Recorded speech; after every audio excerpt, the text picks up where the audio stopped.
शिक्षा विभाग ने बीएड 1 to 5 डिग्रीधारी शिक्षकों की सूची मांगी और जारी किया गया पत्र ने शिक्षकों को उलझाया। नमस्कार और आदाब आप तमाम दर्शक बंधुओं को, मैं हूं एसके चौधरी। दोस्तों, बिहार शिक्षा विभाग के अपर सचिव सुनील कुमार ने बिहार के तमाम जिला शिक्षा पदाधिकारियों को एक पत्र लिखकर बिहार में वर्ष 2019-20 के अंतर्गत बहाल हुए यानी छठे चरण के अंतर्गत बहाल हुए बीएड 1 to 5 डिग्रीधारी शिक्षकों की सूची की मांग कर दी है। और जो भी पत्र जारी किया गया है उस पत्र ने बिहार के तमाम शिक्षकों को इस रूप में उलझाकर रख दिया है कि आखिर शिक्षा विभाग द्वारा क्यों 1 to 5 बीएड योग्यताधारी शिक्षकों की सूची की मांग की जा रही है। दोस्तों, इससे पहले कि इस पर हम विस्तार पूर्वक चर्चा करें, अगर आपने अभी तक हमारे इस चैनल सुसत्य वचन को सब्सक्राइब नहीं किए हैं तो कृपया अभी सब्सक्राइब कर लेंगे। दोस्तों, बिहार शिक्षा विभाग द्वारा बिहार के तमाम जिला शिक्षा पदाधिकारियों को पत्र लिखकर वैसे शिक्षकों की सूची की मांग की गई है जिनकी नियुक्ति छठे चरण के अंतर्गत यानी वर्ष 2019-20 के अंतर्गत वर्ष 2022 में हुई थी और मुख्य रूप से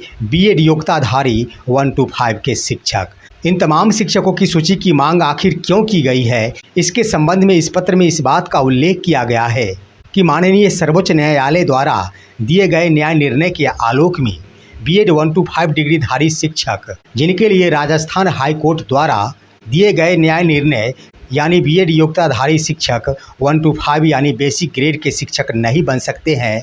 उसे बरकरार रखा गया था और इसके कारण बिहार के कई राज्यों के शिक्षक प्रभावित हो रहे थे। वहीं बिहार के शिक्षकों की भी नियुक्ति छठे चरण के अंतर्गत यानी वर्ष 2022 में हुई थी और अपने न्याय निर्णय के क्रम में माननीय सर्वोच्च न्यायालय द्वारा ये बातें कही गई थी कि अगर एनसीटीई के गाइडलाइन के अनुरूप जो गाइडलाइन 28 जून 2018 को जारी किया गया था, उस गाइडलाइन के अनुसार अगर किसी भी राज्य में बीएड योग्यताधारी शिक्षकों की नियुक्ति बेसिक ग्रेड के शिक्षकों के रूप में हुई है तो उनकी नियुक्ति मान्य होगी, अन्यथा अमान्य करार दिया जाएगा। दोस्तों, इसके संबंध में जो गाइडलाइन जारी किया गया था वह गाइडलाइन ये था कि बीएड योग्यताधारी शिक्षक 1 to 5 के शिक्षक तो बन सकते हैं, परंतु अभ्यर्थियों द्वारा 6 माह का ब्रिज कोर्स अवश्य पूर्ण किया गया हो। यानी वैसे बीएड शिक्षक 1 to 5 में नियुक्त हो सकते थे जिन्होंने 6 माह का ब्रिज कोर्स पूरा कर लिया है। माननीय सर्वोच्च न्यायालय द्वारा यही न्याय निर्णय दिया गया था और इसके लिए बीएड 1 to 5 डिग्रीधारी शिक्षक जो बिहार में कार्यरत है वो भी प्रभावित हो रहे थे। दोस्तों, आखिर जो पत्र जारी किया गया है, आइए हम इस पर विस्तार पूर्वक चर्चा करते हैं और अपने एनालिसिस के माध्यम से यह जानने की कोशिश करते हैं कि आखिर बिहार सरकार की शिक्षा विभाग द्वारा बीएड 1 to 5 डिग्रीधारी शिक्षकों की सूची क्यों मांग की जा रही है। क्या शिक्षकों को राहत प्रदान की जाएगी या फिर शिक्षकों की सेवा बीच मझधार में फंसेगी। आइए सबसे पहले इस पत्र को हम पढ़कर जानते हैं। दोस्तों, जो भी पत्र जारी किया गया है उसका विषय है बिहार राज्य में छठे चरण के शिक्षक नियोजन में वर्ग कक्ष 1 से लेकर 5 में प्राथमिक शिक्षक के रूप में कार्यरत बीएड योग्यताधारी शिक्षकों की सूची उपलब्ध कराने के संबंध में। आगे लिखा गया है, महाशय, उपर्युक्त विषय कहना है कि विषयगत मामला बीएड योग्यताधारी अभ्यर्थी को वर्ग 1 से 5 तक के शिक्षक के पद पर नियुक्ति करने से संबंधित है। सिविल अपील संख्या 5068/2023 देवेश शर्मा बनाम भारत सरकार एवं अन्य के विरुद्ध दिनांक 11/8/2023 को माननीय सर्वोच्च न्यायालय द्वारा अपील को स्वीकृत किया गया तथा एनसीटीई न्यू दिल्ली के अधिसूचना संख्या 28/6/2018 जिसमें बीएड योग्यताधारी को 6 माह के ब्रिज कोर्स करने वाले अभ्यर्थी को प्राथमिक शिक्षक के पद पर मान्यता दी गई थी के खारिज करने संबंधी राजस्थान उच्च न्यायालय के आदेश को बरकरार रखा गया। उक्त सिविल अपील के आदेश को सुस्पष्ट करने के उद्देश्य से कई राज्यों द्वारा माननीय सर्वोच्च न्यायालय में miscellaneous application diary number 4303/2024 Devesh Sharma बनाम भारत सरकार एवं अन्य IA संख्या 77741/2024 दाखिल की गई, जिसमें दिनांक 8/4/2024 को माननीय सर्वोच्च न्यायालय द्वारा स्थिति स्पष्ट की गई कि सिविल अपील संख्या 5068/2023 देवेश शर्मा बनाम भारत सरकार एवं अन्य आदेश तिथि 11/8/2023 का प्रभाव रेट्रोस्पेक्टिव नहीं होगा, मगर वैसे अभ्यर्थी पर यह आदेश प्रभावी होगा जिसकी नियुक्ति वाद के लंबित रहने के क्रम में सशर्त दी गई है। माननीय पटना उच्च न्यायालय CWJC नंबर 5053/2021 ललन प्रसाद यादव बनाम बिहार राज्य एवं अन्य आदेश तिथि 6/12/2023 के कंडिका 6 एवं 7 के अवलोकन से स्पष्ट होता है कि छठे चरण के शिक्षकों के नियुक्ति के क्रम में बिहार राज्य में भी NCTE के अधिसूचना दिनांक 28/6/2018 के आधार पर BEd योग्यताधारी 6 माह के ब्रिज कोर्स के साथ अभ्यर्थियों को शिक्षक के पद पर नियुक्ति सशर्त की गई है। सरकारी अधिवक्ता द्वारा माननीय न्यायालय में भी सशर्त नियुक्ति की बात स्वीकार की गई है। दोस्तों, आगे इस पत्र में लिखा गया है कि यह भी उल्लेखनीय है कि CWJC नंबर 5053/2021 ललन प्रसाद यादव बनाम बिहार राज्य एवं अन्य आदेश तिथि 6/12/2023 से अद्भुत MJC संख्या 1233/2024, 1234/2024 एवं 1245/2024 में कारण परीक्षा के क्रम में BEd योग्यता के आधार पर वर्ग 1 से 5 कक्षा में नियुक्त शिक्षकों का विवरण प्राप्त किया जाना अपेक्षित है। यह भी अंकनीय है कि CWJC नंबर 5053/2021 माननीय न्यायालय के आदेश तिथि 6/12/2023 के विरुद्ध बिहार सरकार के द्वारा भी माननीय सर्वोच्च न्यायालय में SLP डायरी नंबर 17948/2024 नवीन कुमार एवं अन्य में इंटरवेनर बनने के लिए वाद दायर किए गए हैं, ताकि छठे चरण में सशर्त नियुक्त शिक्षकों को राहत प्रदान की जा सके।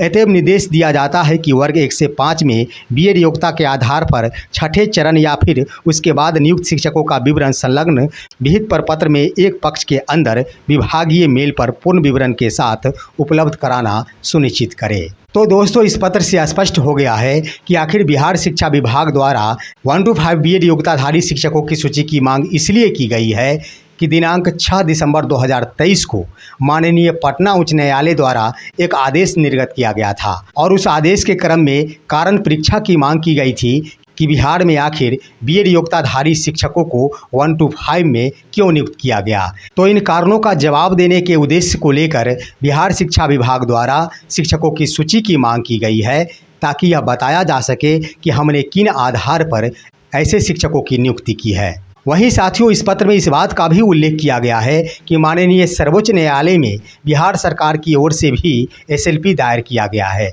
और वह SLP इसलिए दायर किया गया है ताकि सशर्त नियुक्त शिक्षकों को राहत प्रदान किया जा सके। अब दोस्तों, यहाँ पर सवाल उठता है कि आखिर सशर्त नियुक्त का मतलब क्या होता है। इस पत्र में इस बात का उल्लेख किया गया है कि बिहार राज्य में भी NCTE के अधिसूचना दिनांक 28/6/2018 के आधार पर BEd योग्यताधारी 6 माह के ब्रिज कोर्स के साथ अभ्यर्थियों को शिक्षक के पद पर नियुक्ति सशर्त की गई है। यानी बिहार सरकार ये कह रही है कि सशर्त BEd योग्यताधारी शिक्षकों की नियुक्ति 1 to 5 के रूप में हुई है। यानी इन अभ्यर्थियों ने 6 माह का ब्रिज कोर्स पूरा कर लिया था। इस आधार पर इन सभी की नियुक्ति 1 to 5 शिक्षक के रूप में की गई है। दोस्तों, इस पत्र में कहीं भी इस बात का उल्लेख नहीं किया गया है कि 2 वर्षों के अंदर इन तमाम शिक्षकों को 6 माह का ब्रिज कोर्स पूरा करा लिया जाएगा। अब ये सवाल उठता है कि आखिर साक्ष्य के रूप में बिहार की शिक्षा विभाग माननीय सर्वोच्च न्यायालय को और माननीय पटना उच्च न्यायालय को क्या सुपुर्द करेगी, क्योंकि माननीय सर्वोच्च न्यायालय का स्पष्ट निर्देश है कि सशर्त नियुक्त किए गए शिक्षक ही मान्य होंगे, अन्यथा की स्थिति में वे सभी अमान्य घोषित किए जाएंगे। और बिहार सरकार भी कह रही है कि हम सशर्त नियुक्त किए थे, जिसमें वह उल्लेख कर रही है कि 6 माह का ब्रिज कोर्स के साथ। दोस्तों, इसके लिए जो विहित प्रपत्र जारी किया गया है उसमें भी इस बात का उल्लेख किया गया है। आइए आप देखिए कि आखिर विहित प्रपत्र है क्या। दोस्तों, इसमें क्रम 1 में क्रम संख्या है, दूसरे क्रम में शिक्षक का नाम है, तीसरे क्रम में पिता या पति का नाम है, चौथे क्रम में पदस्थापन विद्यालय का नाम है, 5वें क्रम में अंचल या प्रखंड का नाम है, छठे क्रम में नियुक्ति की तिथि है, 7वें क्रम में, जो कि काफ़ी अहम ये कॉलम है, आप सभी गौर करेंगे, BEd योग्यताधारी है तो नियुक्ति की तिथि के 2 वर्ष के अंदर 6 माह का ब्रिज कोर्स किए हैं या फिर नहीं, हाँ या ना। और अगला 8वां क्रम है, शिक्षक शिक्षिका द्वारा अगर BEd के अतिरिक्त 2 वर्षीय डिप्लोमा इन एलिमेंट्री एजुकेशन या फिर उसके उसके समकक्ष कोई सर्टिफिकेट प्राप्त किया हो तो उसका पूर्ण विवरण दे तथा कोर्स का नाम, पूर्ण करने की तिथि तथा संस्थान का नाम। यानी दोस्तों, इस विहित प्रपत्र में भी इस बात की मांग की गई है कि आपने 2 वर्षों के भीतर 6 माह का ब्रिज कोर्स कर लिया है, हाँ या फिर ना में जवाब दे। आखिर शिक्षा विभाग यहाँ पर जानना चाहती है कि किसने ब्रिज कोर्स कर लिया और किसने नहीं किया। दोस्तों, बिहार सरकार को क्या पता नहीं है कि उसने आज तक ब्रिज कोर्स नहीं करवाई? बिहार सरकार को क्या ये पता नहीं है कि उन्होंने आज तक बीएड योग्यताधारी 1 to 5 के शिक्षकों का फिक्सेशन नहीं की, जिसके कारण वे सभी शिक्षक आज भी आधे वेतन में ही नौकरी करने को मजबूर है। यानी यहाँ पर शिक्षा विभाग आखिर क्या दिखाना चाह रही है कि उसने सशर्त नियुक्ति की थी? दोस्तों, हम आपको बता दें कि जिस वक्त नियुक्ति की गई थी उस वक्त बिहार सरकार के शिक्षा विभाग द्वारा एनसीटीई को यह लीक कर दिया गया था कि हम 2 वर्षों के भीतर तमाम शिक्षकों को 6 माह का ब्रिज कोर्स अवश्य करा लेंगे। लेकिन बिहार सरकार यहाँ पर फिसड्डी साबित हुई और वो शिक्षकों को बीच मझधार में ही छोड़ दी और अब इनके द्वारा उन शिक्षकों से ही मांग की जा रही है कि आपने 6 माह का ब्रिज कोर्स किया या फिर नहीं किया। दोस्तों, यहाँ पर सवाल उठता है कि क्या माननीय सर्वोच्च न्यायालय 6 माह का ब्रिज कोर्स पूरा किए शिक्षकों को ही मान्य करेगी? क्योंकि शिक्षकों का 2 वर्ष पूरा हो चुका है और शिक्षा विभाग ने इनको ब्रिज कोर्स नहीं कराया है। यहाँ पर अभ्यर्थियों की कोई गलती नहीं है, ये काम सरकार का था और सरकार ने अपने कामों में सफलता प्राप्त नहीं की। दोस्तों, घबराने की बात नहीं है, आखिर जीत शिक्षकों की होगी क्योंकि शिक्षक सच्चाई के राहों पर चल रहे हैं और इन्होंने कोई गलती नहीं की है बल्कि सरकार की गलती है। देखना ये है कि आगे सरकार इन बिंदुओं पर क्या भूमिका निभाती है, क्या शिक्षकों को राहत प्रदान करवा पाती है या फिर नहीं करवा पाती है। अगर बिहार सरकार को ये लगता है कि हम इन शिक्षकों को सुरक्षा प्रदान नहीं कर पाएंगे तो अभी भी वक्त है। सरकार और शिक्षा विभाग को चाहिए कि विशेष रूप से बीएड 1 to 5 डिग्रीधारी शिक्षकों को उनकी सेवा के आधार पर वेटेज अंक प्रदान करे। 1 वर्षों की सेवा के लिए कम से कम 8 अंक प्रदान करे, क्योंकि गेस्ट शिक्षकों को 5 वेटेज अंक प्रदान किए गए थे। तो ये शिक्षक अस्थायी शिक्षक हैं, इनकी सेवा भी 60 वर्ष की है, तो हर हाल में इन शिक्षकों को 8 वेटेज अंक प्रदान किया जाना चाहिए। इन्होंने निश्चित रूप से 2 वर्ष पूरा कर लिया है तो इसके आधार पर 16 अंक तो निश्चित बनते हैं और तीसरे वर्ष में भी प्रवेश कर गए हैं, इसमें भी अगर 4 अंक ही प्रदान किए जाते हैं तो निश्चित रूप से 20 अंक इन शिक्षकों को प्राप्त हो जाएंगे और इसके आधार पर वे सभी शिक्षक बीपीएससी टीआरई 3 में बैठते हैं तो सफलता प्राप्त कर लेंगे और इनकी सेवा नए रूप में ही सही लेकिन बरकरार अवश्य रह जाएगी। इसलिए इस अहम वक्त में बिहार की शिक्षा विभाग को सोच समझकर कदम उठाना चाहिए और अपने शिक्षकों को बचाने का सिर्फ यही एक रास्ता है जिस पर गंभीरतापूर्वक विचार करना चाहिए। दोस्तों, इसके संबंध में हम आगे भी आप सभी के लिए खबर लेकर आते रहेंगे